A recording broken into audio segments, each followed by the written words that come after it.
tenía niño, de Suñer, que tuvo la galería Sen, que tenía ediciones también. Yo hice algún libro con artistas, con poemas míos, eran ediciones que ella hacía.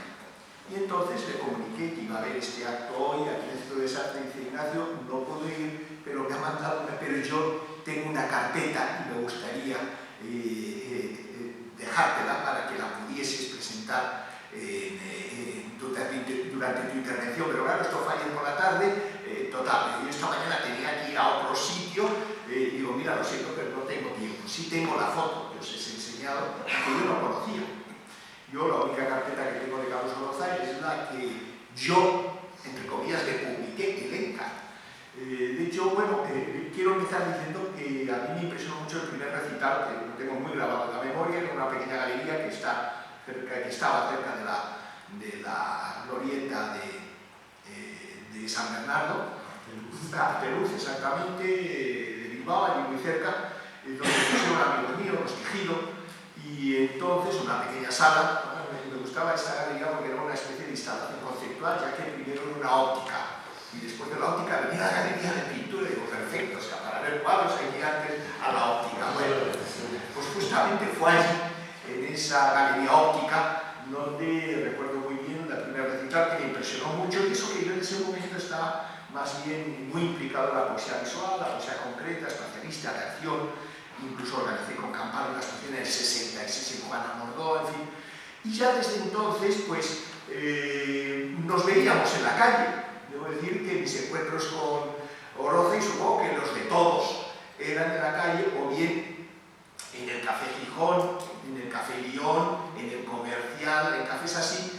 Y recuerdo que precisamente solo tuve una cita, digamos, formal con él. Y fue que ocurrió que un viejo amigo mío, que fue compañero de estudios en el Instituto Cisneros, en Sexto y Preu, Pedro García Domínguez, dice: oye, Ignacio, que hay aquí un profesor de Neuchâtel, que tiene una revista que hizo los últimos 50, donde publicó unos poemas de Oroza que él tradujo al francés.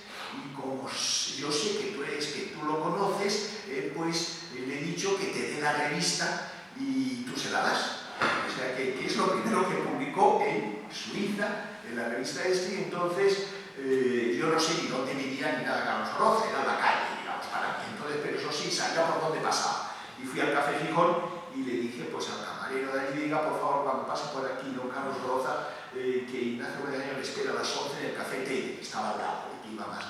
Y él, claro, llegó a las 11 de la noche, un poco asustado, diciendo: ¿por qué le citará a las 11? Y digo: mira, tú en los últimos 50 conociste, tal, le expliqué, y digo: pues aquí está la revista esta. Y él me dice: ¿me puedo quedar? Y digo: yo cometí el error de las, porque supongo que se perdió ya para toda la eternidad, si me hubiese quedado yo sin un conservador de estas cosas. O sea que este fue un encuentro, y poco después es cuando el pintor y músico también, Uma, Benigno Morilla y Ramos, me dijeron que querían empezar una editorial de libros de arte. Solo se publicaron dos, el de Oroza y el de Raúl Osman, con textos míos. En el de Oroza, previamente, yo recuerdo que en el Café Lyon le obligué, junto conmigo, a pasar al papel los poemas, porque no estaban, y después también le ayudé a ordenarlos. Todo esto lo tengo sí consignado en mi diario. Apareció en la Red del Tiempo, del 72 al 77, sería que publicó Siruela, y ahí se puede ver el proceso. La edición es fantástica, elenca, magnífica, y además le pusimos una cubierta metálica.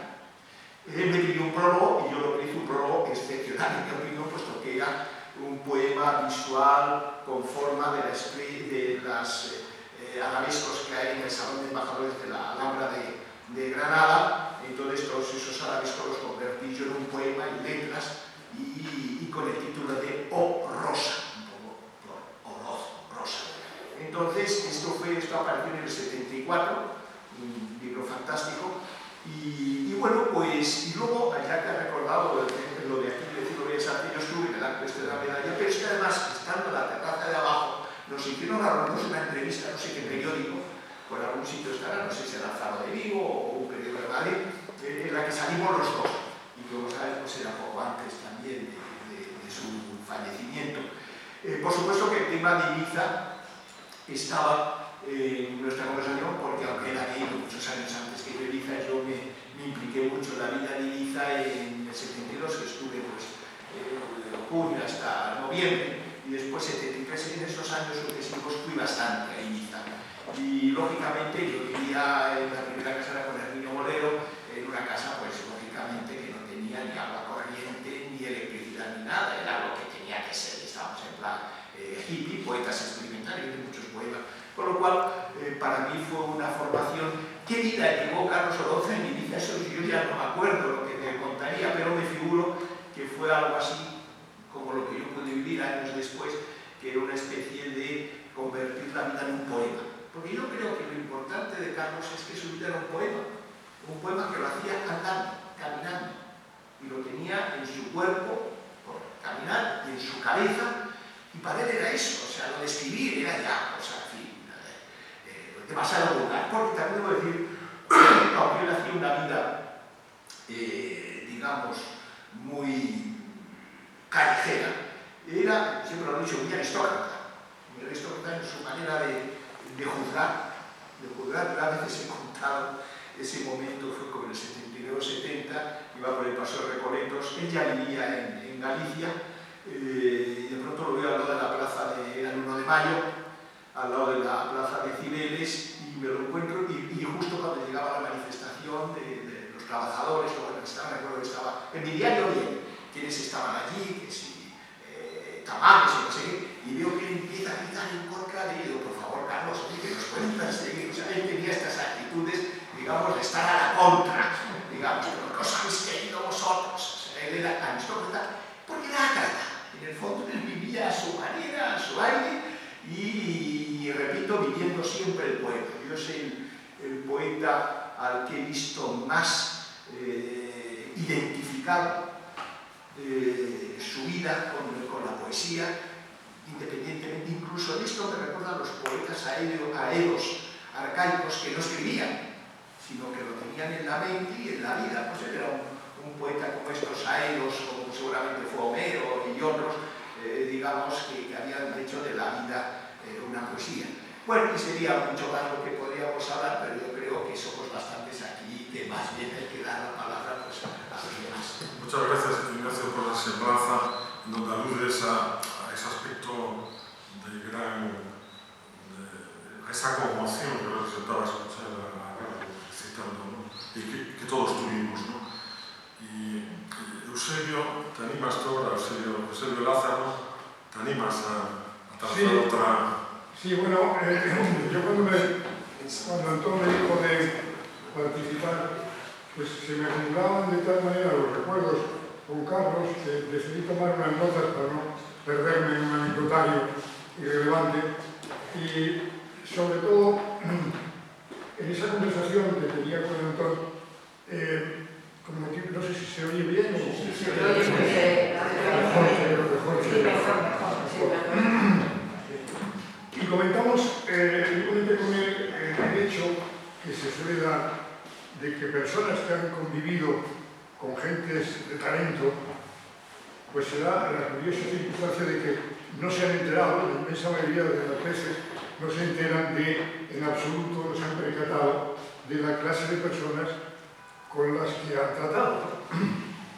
Y también suele ocurrir que, especialmente en nuestro país, ¿verdad?, que el mérito se escatima en vida, y sin embargo cuando fallece la persona pues se le suele otorgar pues todo aquello que se había escatimado un poquito, y con algo de esto ocurrió con Oroza, pero para hacer honor a la verdad no fue ese exactamente el destino de Carlos, porque como muy bien ya Ignacio Medellín ha apuntado, y también el editor y amigo, Carlos tuvo siempre la suerte de contar con determinadas personas que sí sabían, sí apreciaban, que estaban con un tipo, en cierto sentido, bueno, excepcional, ¿no? Entonces, yo creo que ahí Carlos se libró un poco de ese destino de no reconocimiento, ¿no? Yo creo que fue adquiriendo un reconocimiento con su propia vida de su talento. Y claro, por eso pues, este acto tiene un sentido especial.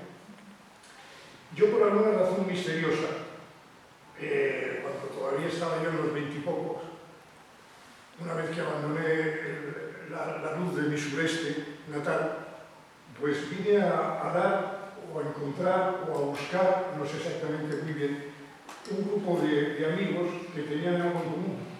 Y ese algo en común es que todos eran gallegos. Entonces, no deja de ser un hecho verdaderamente curioso, ¿no? Y con eso se establecí pues, determinados vínculos, unos más profundos que otros, ¿no? Con los pintores era siempre como más lúdico la cosa, ¿no? Estaba Laseiro, que era para mí muy mayor, pero que tenía un anecdotario realmente tremendo y divertidísimo. Y luego, con los poetas era distinto. Con los poetas era distinto. Primero estaba Noboneira, Muxío, luego estaban, digamos, todos los demás, ¿no? Por decirlo un poco. Porque yo con Muxío, para mí supuso un descubrimiento de lo galaico, por un lado, pero también en lo poético. Yo venía, ya había escrito poesía, ya había trabajado, había hecho las primeras armas con un paisano poeta, José María Álvarez, que fue uno de los 9 novísimos, pero teníamos la poesía como una cosa exaltada, maravillosa en nuestra juventud, pero Noboneira me dio un sentido como mucho más íntimo, como mucho más introspectivo, como otra manera de entender la poesía. Y luego yo no conocía todavía Galicia y me dio un concepto del paisaje pues casi del panteísmo de Spinoza, ¿no? Que tenía ese sentido de divinidad en el paisaje, ¿no? Pues fue una cosa que he guardado durante toda mi vida, esa relación con Muxío, que además de tertulia, pues también era de diálogo personal, ¿no? De paseo nocturno, de poesía velada en ese caurel mítico. Y luego pues con Carlos Oroza fue muy diferente. Muy diferente porque he notado aquí que en algún momento Carlos y yo fuimos, como se dice, camaradas de grupo. Es decir, que Carlos era un compañero con el que dejarse sorprender, pues como la vida iba ocurriendo. Carlos Oroza tenía ese poema, como decía Diario, llevaba ese poema, lo llevaba como continuamente consigo. Es decir, él llevaba el poema y lo iba incrementando a través de lo que ocurría en la vida. Tanto si íbamos a comer, como si íbamos al café. Entonces, curiosamente, Carlos era mayor que Noboneira. Era mayor que Noboneira, pero no 1 ni 2 años, tenía como 7 años más. Pero era inconcebible, porque Noboneira tenía un aspecto para nosotros, los jóvenes, pues era venerable, digamos, ¿no? No es que pareciera mayor de lo que era, pero sí era un hombre grande, es decir, te imponía un respeto. Y Carlos era pues como un joven rebelde que tenía 8 años mayor que Noboneira, pero seguía pareciendo un joven rebelde, ¿no? Y se habla siempre un poco de lo anecdótico con Carlos Oroza. Se cuentan siempre muchas anécdotas de Carlos. Y bueno, con lo anecdótico ocurre que se oculta un poco lo esencial. Pero es que Carlos era un personaje que tenía un largo anecdotario. Yo creo que él incrementaba esa cosa esa rareza, de esas mitades, de esas salidas absolutamente a contracorriente de todo. Bueno, yo recuerdo que Carlos Oroza tenía un leitmotiv fantástico, decía que toda la ruina de este país estribaba en que no había gente rubia. Es que es un país que no tiene gente rubia, ¿no? Y bueno, no hay ni un ministro rubio, por ejemplo. Una rubia para el país, ¿no? Y entonces yo lo que daba miedo, le decía, ves, mi perfil es totalmente de Gassman, ¿te das cuenta? Pues sí se parecía un poquito a Gassman. Y yo decía, hombre, sí, pero reducido por los jíbaros, o sea. Y entonces él se reía, porque claro, él tenía una burla continua, la vida para él, como decía Gómez de Vianney, es verdad, yo decía que era un dandy, ¿no? Dice que era un poco aristócrata, y es verdad, él tenía como una displicencia hacia el mundo, y miraba siempre todo como, por ejemplo, se narra siempre la dignidad de Carlos en cuanto a que la pobreza la llevaba con una dignidad absoluta, es decir, jamás sacaba el sable. Nadie ha visto a Carlos un sablazo ni pedir nada, ¿no? Pero esa dignidad él no la llevaba como bandera ni con una solemnidad, eso que dice pobre de solemnidad. No, es como que no iba con él. O sea, él llegaba con su risa y ese asunto de la pobreza no iba para nada. Se le tenía incluso la vestimenta, pues aunque llevaran unos jerseys usados y unos pantalones, una ropa de cera, estaban perfectamente combinados y con una vocación absolutamente larga. Yo recuerdo que yo tenía una cazadora de ante de color absolutamente insólita, porque era de color malva. Era una cazadora de ante de color malva, pues no sé dónde yo la había adquirido, pero él se quedó con la fijación de que él quería tener esa cazadora y al final me la cambió con una de ante normal, de beige, de piel vuelta, y se quedó felicísimo con la cazadora que no llevaba nadie un color malo, ¿no? Pero él siempre tenía esa parte un poco dandy, porque yo creo que en el fondo era completamente epicúreo, o sea, en el sentido de que él la necesidad no se encontraba que fuera necesario ser esclavo de esa necesidad. Ese sentido si tenía dinero, pues íbamos a cenar, si no había dinero, pues daba igual, no se cenaba, ¿no? Y luego él tenía otra característica, es que él era un hombre, no quiero entrar en el anecdotario, sino más bien en lo poético, ¿no? Porque ese concepto de tener un poema en su cabeza, que se va agrandando conforme va viviendo, es una característica absolutamente de Carlos. Nada más. Por ejemplo, alguien ha dicho que Carlos era muy difícil de tener una conversación con él. Y en cierta manera es verdad, pero porque él no conversaba a la manera de una conversación estándar, normal. Él siempre tenía una fijación con la palabra. Si en la conversación salía una palabra, él cogía esa palabra. Si era el tiempo, él decía el tiempo largo, el tiempo largo, largo, que se elonga, que se alonga, entonces él se metía ya inmediatamente en el poema dentro de la conversación. Es decir, que el poema lo llevaba puesto y eso es una característica absolutamente horaciana, ¿no? Luego había una cosa interesante en Carlos también, que era muy contradictoria, porque él tenía una bonomía, era un hombre generoso, un hombre, yo creo que bondadoso, pero él tenía, dentro de esa displicencia, le gustaba hablar mal, y todos sabíamos los amigos que de alguna manera iba a caernos una crítica acerba, pero lo hacía de una forma, yo creo que bastante ingenua, bastante inocente. No sé si os suena esa característica, pero podía caerte naturalmente cuando tú no estabas. Yo recuerdo una vez que estábamos comiendo y salió la Concepción Santiago Amón, era un filósofo de arte, lo recordaréis, y era muy amigo mío, y yo le tenía en 20 y pocos años, pues una admiración enorme. Era un tipo que sabía latín, que, bueno, en realidad, la primera vez que yo escuché en griego, me recitó un trozo de Esquilo, y era la primera vez que yo entendí la grandeza de poética del griego, vamos, de esos autores, porque hasta ahora pues lo había leído en las traducciones académicas que se te caían de las manos, que eran imposibles, ¿no? Bueno, entonces salió el nombre de Santiago Amón y Carlos arremetió contra Amón de una manera absolutamente. Entonces yo me enfadé y dije, no, que era amigo mío y que no estaba dispuesto a consentirme que... Entonces me puse muy serio, ese rigor de la juventud, y claro, de pronto me di cuenta que la ironía y el sarcasmo, el humor con el que Carlos estaba haciendo eso, me dejaba en una situación absolutamente improcedente, no tenía sentido la defensa.